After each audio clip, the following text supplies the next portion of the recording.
au site à Yambo. Yamametali pêche bien, et ça site yo. Deuxième site. Oh, il y a coco mangongé salamaki. Donc, au site, il y a pisciculture. Il y a beaucoup de bambisi. Tout ça, on a jardin de messager. Coco va faire la boîte, la licambo itali pêche, il y a bambisi. Après ça, biso le lengue bango ba pêche à bambisi. Le lengue ya coco na biso. Malobeza pas na biso. Le banzambe. Ya bakoko. Ya seku. Nguya nani? Bakoko ba ebagi nzambe pona mokili mobimba. Ba ebaboyi bakoko kimbangu akubete mafimu nini? Ba ebaboyi kolona nzana libu. Etika ya sebo. Pona mokili mobimba. Lotondo. Lotoni bakoko. Lotoni nzakumba. Pona mokili mobimba. Et c'est un mini bakoko, tu sais que le makamotali pêche. Ya biso bakoko. Ikamotali pêche ya bakoko. Ezali c'est un mini parce que bakoko na biso bazaki bato mayele. Tango nzambe akabela ki bango ebale. De mayele kitela ki bango ba ebalo lenge nini na kotambo na ebale. Basala ki boîte. Boîte wana ezali na qualité ya ko transporter na premièrement biloko. Oyo bakoko bazaki na mu bosenga na ngamu oyo koyo koma na ngamu ibale mususu watu wana yango nde epesaki bango ndingisa basala ka pêche baboka mwa monyama nebale bakanga mwa mbisi baboka mwa ndogo bakanga mwa mbisi basala mileke po bachaka nebale pona kokanga mbisi wana nyonso mayele bakoko na biso nzambe akoinspiraki bakoko pona bayeba bolamu ya ibale ya mai. Na kati ya mai, il y a une diversité à bambisi ebele plus ou moins 450 poissons. Otozana ngona kati ebale ya Congo. Biso bana mboka Congo tolia kambisi wana te. Bayebi be valeur ya mbisi wana te. Ndeki mbangu nzela mvulusi mangongeli ayebisaki biso bakoko kuna makambo etali pêche. Soki tolobi na tosali pêche na ebale, tokangi mbisi.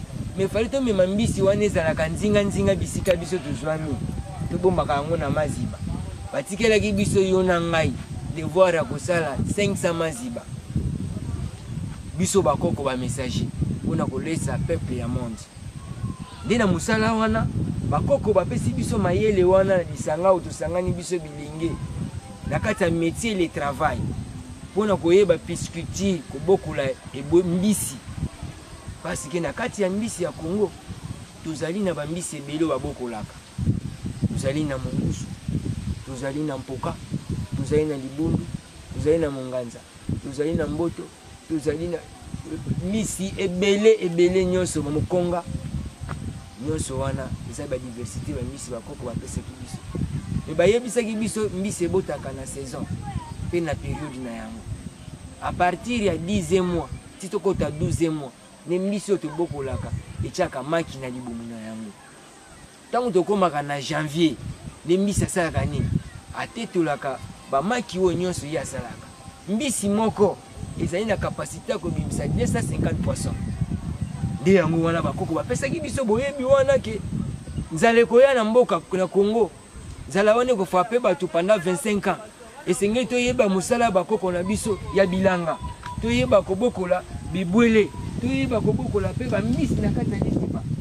Nde musala wana bakoko bapesaki biso. Mais eloko epesaka biso pasi bakonzi ekolo valeur culturelle na biso bayi ezali koyebana te. Valeur ya pêche na biso ezali koyebana te. Tala lokola mboka lokola Congo bamindele bapekisa biso bamindele tocha bateau de pêche te.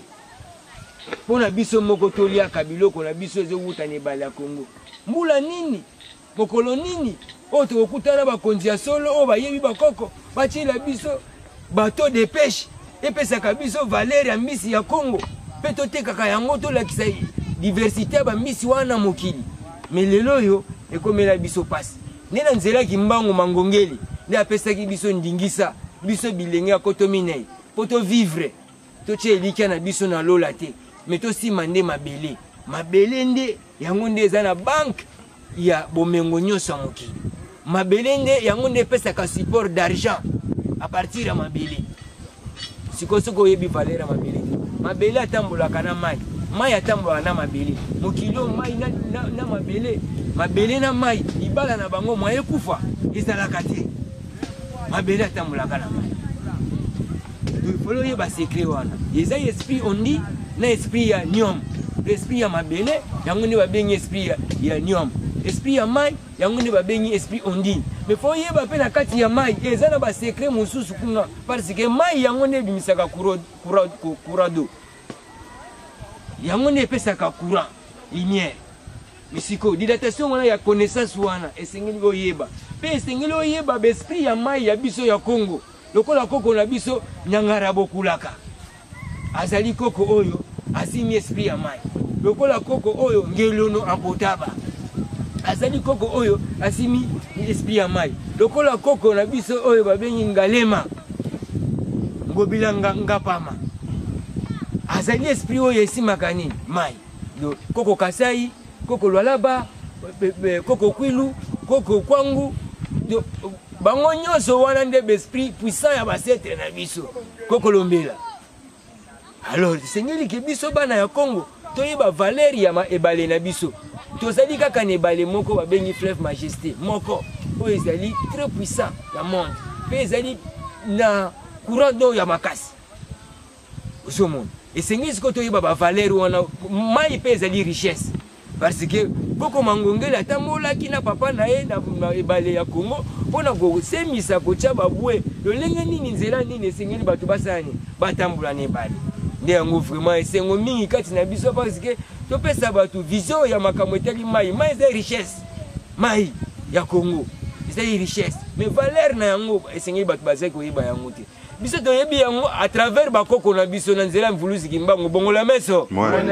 soki toloni te nzala na libu nde yango mayele wana bakoko bapesaki biso ke fale tozala na mbisi na liziba fale tozala na bilanga fale tozala na jardinage nzinga na biso bisika tovandi parce que yango nde ezopesa oyo babengi paradis terrestre vie éternelle bongola meso boyi bakoko fingo kotekani yakekele matondo mingi kasi mpona koko na soki mpe liloba ekezwama epai ya koko mabongo mpona bisaleli na lolenge ya kosalela biloko nkani oyo ntango mosusu nakozala na ntina mpona mosala oyo ya mbisi eske posa ya bisaleli nini oyo bokozala nango posa mpona kotalisa requête oyo esika ya association jardin bamessager na ngambo ya France kuna maloba epai na ye en tout cas matondo mingi na motuno toni ndeko parce que esengo bakoko na kombo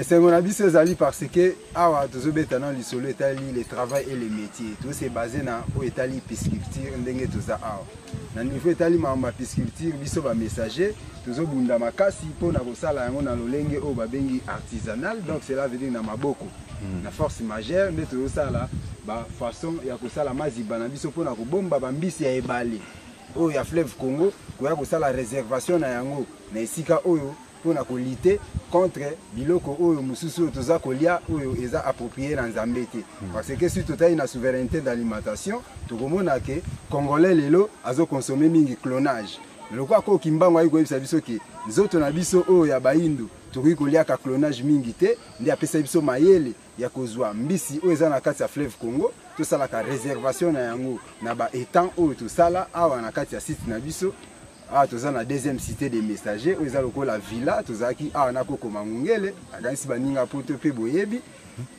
esika yango oyo tolobela mambo etali pisciculture cela veut dire maziba oyo soki tobandaki kosala na maziba oyo parce que makambo etali pêcherie na kati ya Congo na toexploite bamai na biso te lokola fleuve Congo ndenge eza wana ezosenga koexploite yango toza na balake ebele balake Tanganyika eza na bakusha bapoisson ya ndenge na ndenge oyo ezosenga ke soki mboka ezalaki malamu mpe bakonzi baza na linongi ya kosunga makanisi ya bayike ekosenga ke babisaleli eya ndenge tozosenga lelo lokola mpona koexploite na fleuve Congo to na lac Tanganyika to na lac Tumba to na lac Maindombe ezosenga baange ya makasi lokola babato pêche mpona awa lolenge toza na site messager nde tozosala baeta mwa biloko ya kosenga tozalaka nango mingi awa na kati ya kosala misala oyo eza mingi kaka bisaleli lokola bapau ba pioche ba machette Congo moi ceux qui ata tracteur oyo ya Congo po ezama ziba batimola yango même na ba poclin ya biloko wana soki makoki vraiment ezali to pe baike balingi basunga misala iloba nzamba bakoko oyo yaki na nzela ko mangungele nde biso baike pe toza awa tozela pe ka baninga bipai na bipai bakouta boya okuta biso tozali nde tosangana totombola misala bakoko na biso pona makambo etali pisciculture nde bosenga na biso yango wana toloba esenga mwa ba poclin fezala moi ba Congo ba machette ba pau ba biloko wana ndi yango pesa biso capacité ya kosala misala ya kotimola bisika oyo to kosala réservation ya kobomba mbisi na biso parce que to lutter contre nzala parce que koko mangonga ataisa biso abi soki to kebite même biso bato apesi mayele ba otonga biso na mulongo pona okabela biso clonage alors ba inzoto na biso esenge to liaka clonage mingi te parce que biso to na 2 saisons pona ko exploiter même fleuve Congo. Ils ont la période na saison où ils sont à exploiter parce que tu as un pela na obabengi sécheresse et langa. Ça veut dire na période et langa ne période tu profiter mingi ko pêcher na fleuve. Mais ceux qui sont pelés mingi ndeto yaka na bisika auto réservaki bambisi na biso ya fleuve pour kuna soki ma evimbi makasi mbisi mona na sous bien te ndesenga ko to ça la bambisi oyo tozaka na ngona réservation ya ba étant auto sali le kwa maziba nde ya momoni le kwa baninga pe bayaki batuni biso mwa posa ya misala tozana yango awa nde tozomanyola ke soki bisungie kozala na baike nyonso o bazana mikili ya libanda ya baninga nyonso pe ya ba messager parce que koko pa baki kimbango azana batuna ye bazana poto bipai na bipai ça veut dire bazoyo kape biso si pe mwa lisungie kozala na o etangami bisaleli nde yango tozosenga mpona kotombola misala na biso ya bakoko na komboka ya Nzambe matondo mingi kasi